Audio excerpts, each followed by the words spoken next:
Real মাদ্রিদের হারের দিন লা লিগায় জয়ের দেখা পেয়েছে বার্সেলোনা।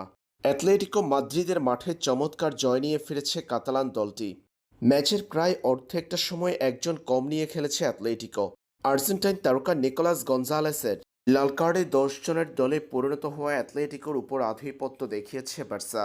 ম্যাচের শুরুতে জুলিয়ানো সিমিওনের গোলে এগিয়ে যাওয়া অ্যাটলেটিকো মাদ্রিদ ধরে রাখতে পারেনি ব্যবধান। প্রথমার্ধের 42তম মিনিটে মার্কোস রাশফোর্ডের গোলের পর দ্বিতীয়ার্ধে 87তম মিনিটে রবার্ট লেভানদস্কির গোলে জয় নিশ্চিত হয় বার্সার।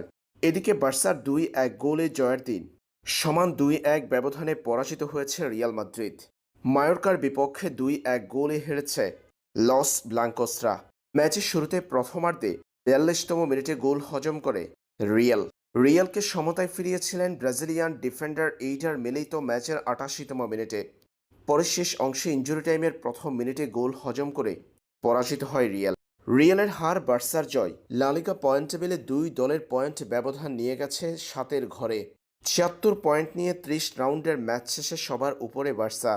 অন্যদিকে 2 নম্বরে থাকা রিয়াল মাদ্রিদ সমান ম্যাচ খেলে অর্জন করেছে 69 পয়েন্ট।